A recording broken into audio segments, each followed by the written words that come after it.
atas yaitu pengertian dari koloid. Koloid adalah campuran dari zat heterogen atau dua fase di antara dua zat atau bahkan lebih, di mana partikel-partikel zat yang berukuran antara 1 sampai dengan 100 nanometer. Selain itu, koloid adalah salah satu sistem dispersi yang ukuran partikelnya lebih besar dari larutan dan lebih kecil dari suspensi atau campuran kasar. Koloid terbagi menjadi dua bentuk, yaitu fase terdispersi atau zat yang didispersikan dan fase pendispersi atau medium yang digunakan untuk mendispersikan. Selanjutnya, saya akan membahas mengenai jenis-jenis koloid. Sistem koloid, zat terdispersi, dan medium pendispersi dapat berupa gas, cairan, ataupun padatan. Sistem koloid adalah campuran yang bersifat heterogen. Berdasarkan fase terdispersi dan medium pendispersinya, sistem koloid terbagi menjadi 8 macam. Kombinasi campuran antara fase terdispersi gas dan medium pendispersi gas selalu menghasilkan campuran yang bersifat homogen atau satu fase, sehingga tidak akan menghasilkan sistem koloid. 8 macam sistem koloid. Yang pertama, sol padat. Sol padat terbentuk dari fase terdispersi berupa padatan dan fase pendispersi berupa padatan. Adapun contohnya yaitu kaca berwarna dan mutiara. Yang kedua, emulsi padat. Emulsi padat terbentuk dari fase terdispersi berupa cairan dan fase pendispersinya berupa padatan.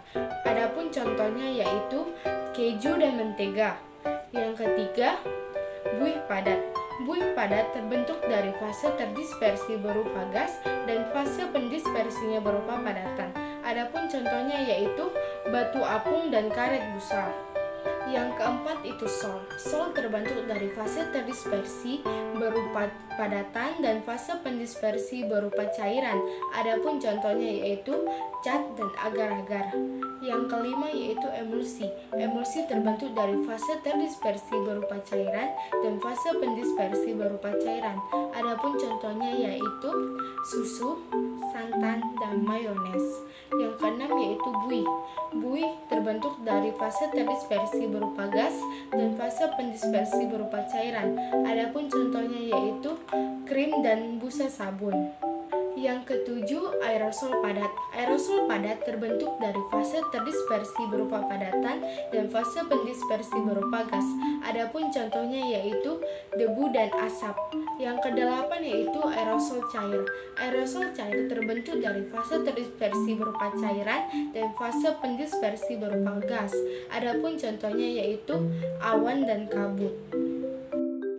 Dan yang terakhir, saya akan membahas mengenai sifat-sifat koloid. Sifat koloid yang pertama yaitu efek tindal. Efek tindal adalah gejala pengemburan berkas sinar atau cahaya oleh partikel-partikel koloid. Sifat koloid yang kedua adalah gerak Brown.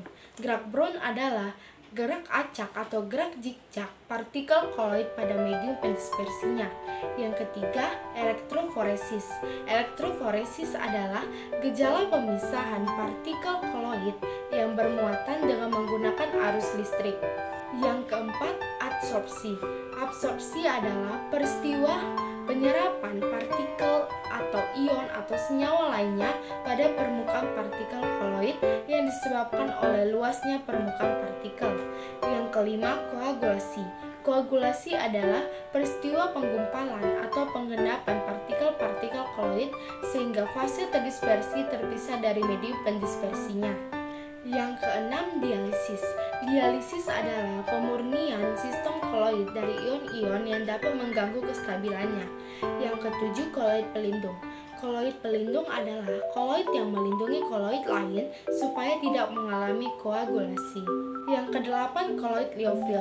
Koloid liofil adalah koloid yang fase terdispersinya suka menarik medium pendispersinya yang disebabkan oleh gaya tarik partikel terdispersinya dengan medium pendispersinya. Koloid liofil secara singkat disebut dengan suka cairan. Yang kesembilan, koloid liofob.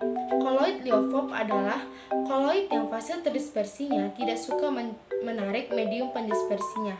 Koloid liofob secara singkat disebut dengan benci cairan. Demikianlah penjelasan singkat saya mengenai pengertian koloid, jenis-jenis koloid, dan sifat-sifat koloid. Semoga bermanfaat bagi kita semua. Jika ada kesalahan kata, saya mohon maaf. Sekian dan terima kasih.